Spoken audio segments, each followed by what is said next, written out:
Ladies and gentlemen, there are moments in history when two nations must look at each other not simply as friends of convenience, but as partners of purpose. The relationship between India and the United States has been one of progress, promise, and yes, at times, profound tension. But this shifting partnership reminds us of a simple truth: the strongest bonds are not those that never face challenges, but those that endure and evolve through them. Today, we stand at such a moment where India and the United States must ask themselves, what kind of future do we wish to build together?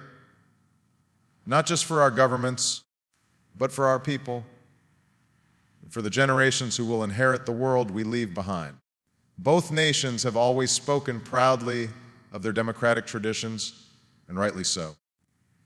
The stories of India and the United States are stories of people rising against odds, believing in the power of self-rule, and trusting that the voice of the people is stronger than the might of kings or empires.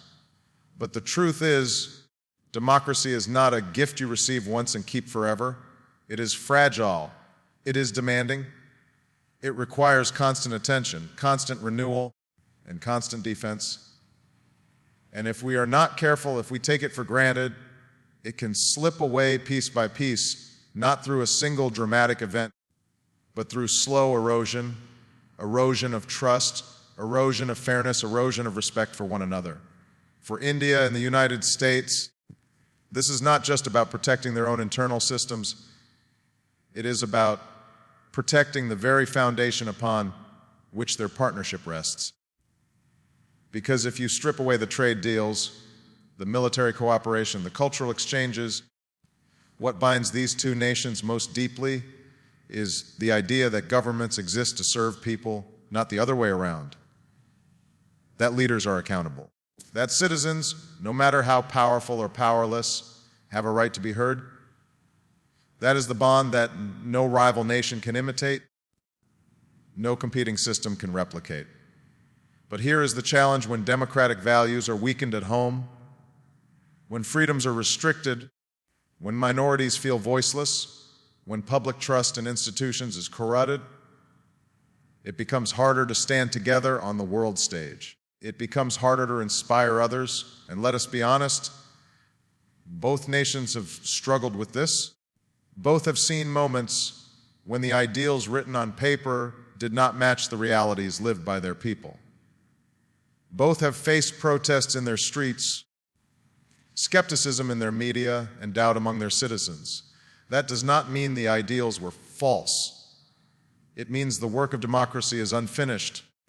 And so, if India and the United States truly want a partnership that lasts, they cannot simply praise their shared values in speeches and photo ops. They must show it in action. They must show it by protecting freedom of the press, by strengthening the independence of their courts, by making sure elections are not only free in name but fair in practice. They must show it by guarding against corruption, against abuses of power, against the temptation to place loyalty to party above loyalty to country. They must show it by honoring dissent, not silencing it, because a democracy without dissent is not a democracy at all. This work is not easy. It requires humility. It requires leaders to admit when they fall short. It requires citizens to stay engaged, to stay informed, to hold their leaders accountable. But this work is necessary because without it, the partnership between India and the United States risks being reduced to mere transactions. Trade for trade, defense for defense, deal for deal. And transactional relationships are brittle. They break when times get hard. But partnerships built on shared values endure. That belief that ordinary people, when given the chance, can govern themselves with dignity, fairness, and justice is what brought India and the United States together in the first place.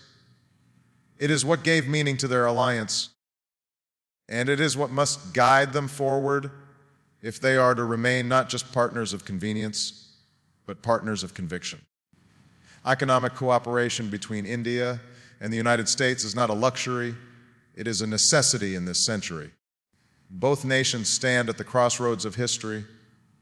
One is the world's largest democracy with a young, rising workforce ready to take on the challenges of the future, and the other as the world's most innovative economy, home to ideas, technologies, and institutions that shape the global order. When these two forces meet, they don't just create opportunities for themselves, they shape the trajectory of the global economy.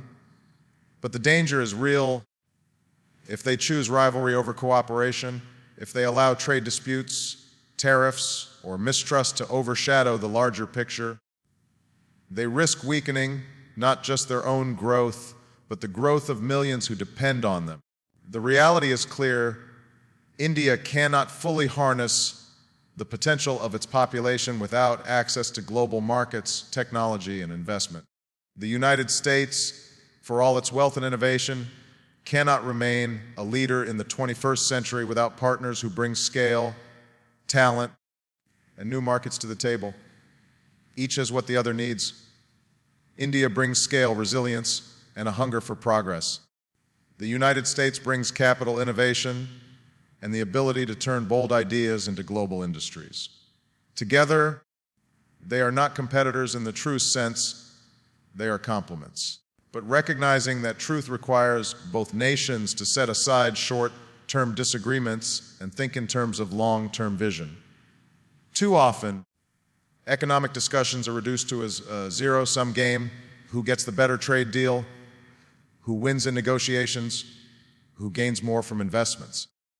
That thinking is narrow, and it ignores the fact that prosperity shared is prosperity multiplied. When American companies invest in India's digital economy, millions of jobs are created not only in India, but opportunities ripple back into American research, supply chains, and services. When Indian entrepreneurs bring their talent to American soil, they don't take opportunities away. They create new ones, building companies, fueling industries, and expanding the scope of what's possible. That is not competition that divides, but competition that sharpens both nations into becoming stronger. There is also a moral responsibility at stake. As two of the world's largest economies, India and the United States cannot afford to be insular. The global economy depends on whether these two nations can set an example, not of hoarding opportunity, but of creating it. Whether it is building cleaner energy industries, designing new technologies, or securing supply chains for medicine, food, and data, the choices they make reverberate across continents. If they embrace protectionism, smaller nations suffer. If they embrace cooperation, others rise with them. This is why the stakes are so high, because their economic partnership is not only about their future, it is about the world's. But cooperation cannot just live in words. It must be seen in policies. It must mean fewer barriers for trade, more trust in digital partnerships, stronger intellectual property protections that reward innovation without stifling access. It must mean opening doors for students and skilled workers to learn, grow, and contribute across borders. It must mean joint investment in green technologies, in sustainable industries, in the very tools that will define whether humanity prospers or declines in the decades ahead. Both nations must be bold enough to see that if they choose to go it alone, they will fall short. But if they choose to walk forward together, they can lead not just markets, but mankind into a more prosperous and sustainable future. The truth is, economic cooperation is not just about trade balances or GDP growth. It is about dignity. It is about whether young men and women in Delhi and Detroit, in Bangalore and Boston, can dream bigger dreams because of the opportunities created by this partnership. It is about whether farmers, factory workers, engineers, and scientists see their hard work translate into a better life for their families. And it is about whether two nations with the power to shape the century will do so for their own narrow interests or for the shared future of all. When we speak about the safety and security of nations, we cannot speak as if the threats of the past are the same as the threats of today. Once, the greatest dangers came from armies that could be seen, tanks that could roll across borders, or fleets that could dominate the seas. But today, danger does not always march in uniform. It hides in shadows. It comes through cyberspace, disrupting power grids, stealing data, sowing fear. It comes in the form of terrorism, often carried out not by states, but by individuals who believe violence is the only language the world will hear. It comes in the form of disinformation, spreading division, weakening trust, and turning neighbor against neighbor without a single shot being fired. These are not problems that India can solve alone. These are not problems that the United States can solve alone. These are problems that demand cooperation, responsibility, and the recognition that security in this century is shared. Both nations understand this in their bones. India knows the pain of terror that strikes its cities and villages. America knows the grief of attacks carried out on its soil. Both have fought wars, both have lost lives, both have seen the consequences when vigilance falters. And both have learned a truth that is often hard to swallow, no matter how powerful you are, no matter how advanced your military may be, isolation does not keep you safe. Building higher walls cannot protect you from a cyber attack. Closing borders cannot shield you from the ripple effects of instability halfway around the world. Safety today is not about retreating into fortress nations. It is about building alliances that stretch across continents. This is where the India-United States partnership takes on its deepest meaning. It is not simply about military hardware or arms deals, though those matter. It is about trust. It is about intelligence shared before an attack ever happens. It is about joint exercises that prepare soldiers not just to defend their own homeland, but to stand side by side when global peace is threatened. It is about setting rules for the use of technology, for space, for cyberspace, so that progress does not outpace responsibility. And it is about sending a message, not just to each other, but to the world, that aggression, whether by state or non-state actors, will not go unanswered. But shared responsibility is not only about deterrence, it is also about leadership. When India and the United States step forward together, they can strengthen a rules-based international order where power is not simply dictated by might, but balanced by justice. They can prevent smaller nations from being crushed between the ambitions of larger ones. They can ensure that the Asia-Pacific, a region that will shape so much of this century, remains a space of peace and opportunity rather than rivalry and domination.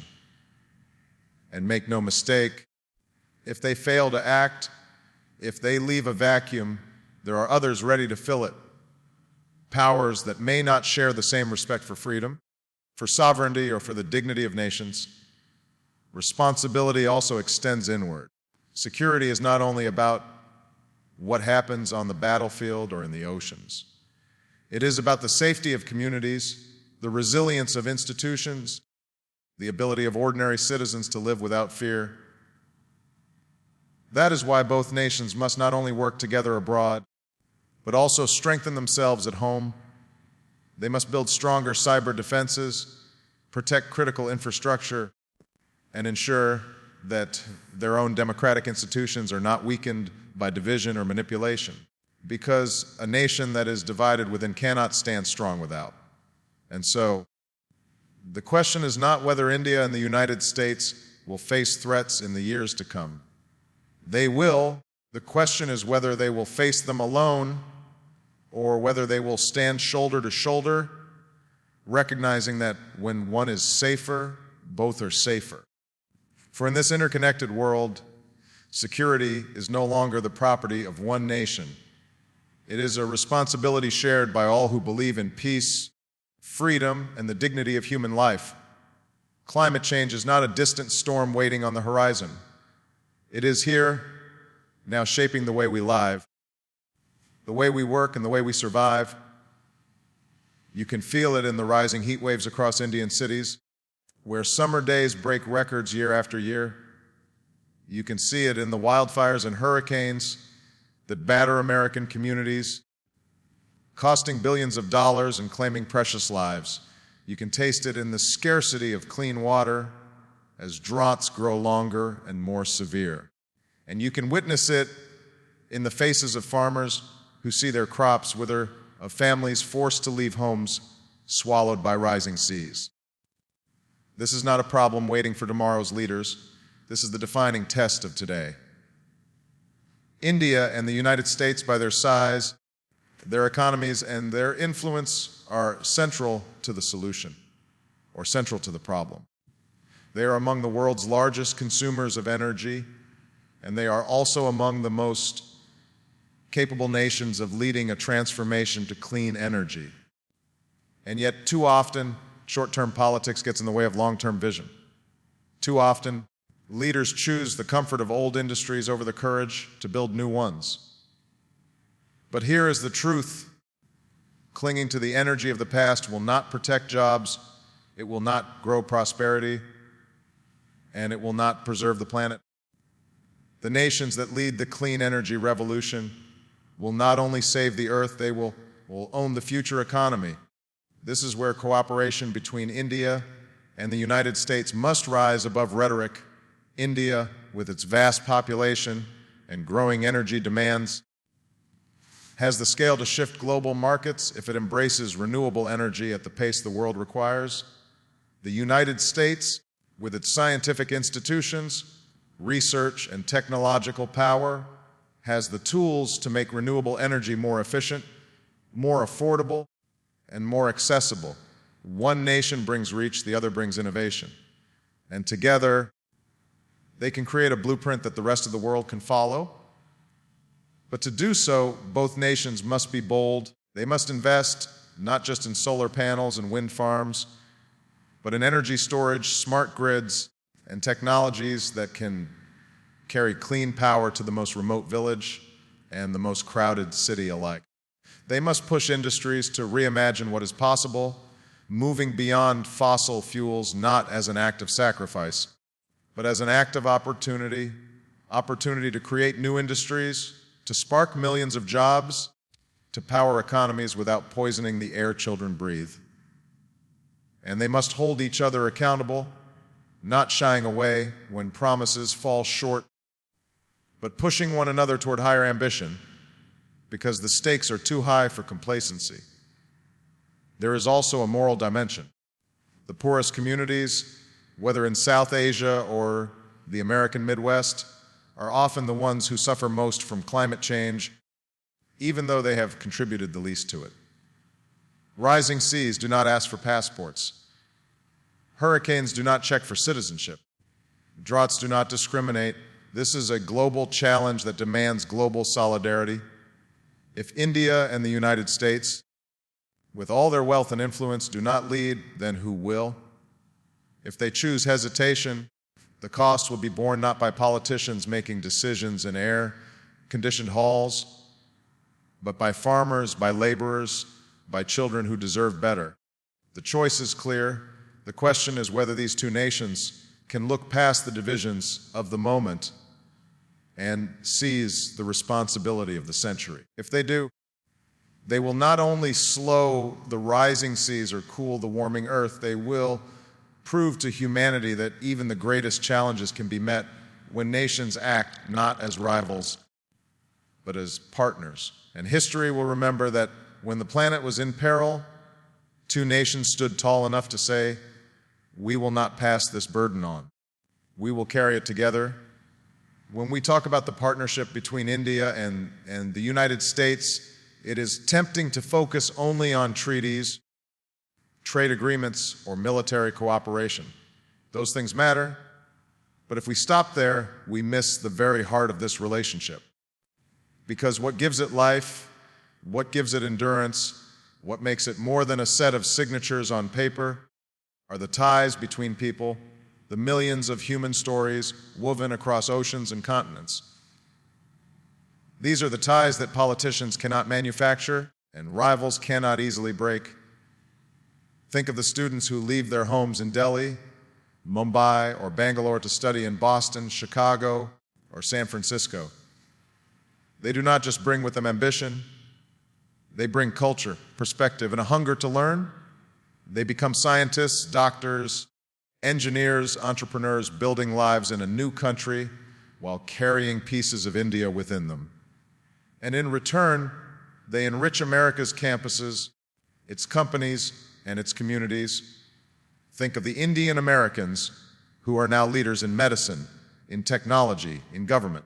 Their stories are not only success stories for themselves or their families, they are bridges between nations, living proof that opportunity thrives when borders are crossed, not closed.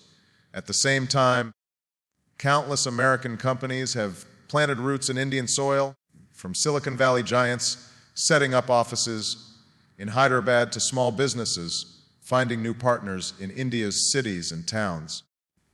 Every one of those investments is not just a financial transaction, it is a chance for cultures to mix, for workers to share ideas, for communities to see that progress is not foreign, it is shared.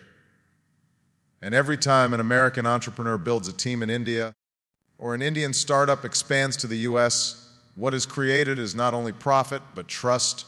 Then there is something even deeper, something beyond education or business. It is the way food, music, film, and traditions travel across oceans. Indian culture has taken root in American neighborhoods, spices in kitchens, festivals in public squares, stories on big screens. And American culture has found its way into Indian homes, from films and fashion to sports and music. These exchanges may seem small, but they are powerful. They remind us that the world is not divided neatly by maps and borders. It is held together by human curiosity, by the joy of sharing, by the ability to see ourselves in someone else's ladder, struggle, or dream. These people-to-people ties are the quiet force that sustains the partnership when politics grow tense. Governments may quarrel, trade disputes may flare, policies may shift with elections. But a student who studies abroad, a scientist working on joint research, or a family celebrating Diwali in Houston or the 4th of July in Delhi, they are not swayed by the headlines of the day. They carry the relationship forward because they live it every single day. And let us not forget, these human ties are not only about those who move across borders, they are also about those who connect across screens, across ideas, across projects that stretch thousands of miles. In a world more connected than ever before, a young Indian coder and an American engineer can collaborate in real time, solving problems, building technologies, creating futures together without ever meeting face to face. This is the reality of our time, and it is reshaping what it means to be partners. So when we ask what will sustain India and the United States through the storms of politics and the tests of history, the answer is not only what happens in government halls, the answer lies in the classrooms, the laboratories, the kitchens, the neighborhoods, the festivals, and the friendships that link these two nations at the level of the heart. Because when trust is built between people, it becomes the most unshakable foundation of all. Every great partnership is tested. Every friendship, whether between individuals or nations, faces moments of disagreement, frustration, even disappointment. India and the United States are no exception. There have been disputes over trade, over defense, over diplomacy. There have been moments when each side wondered if the other truly understood their needs, their priorities, their perspective. And yet the measure of maturity is not whether disagreements exist, it is how you handle them. The easy path is to turn away when conflicts arise, to retreat into suspicion, to allow differences to harden into division. But the harder, wiser path is to confront disagreements with honesty, with patience, with the recognition that the relationship is bigger than any single dispute.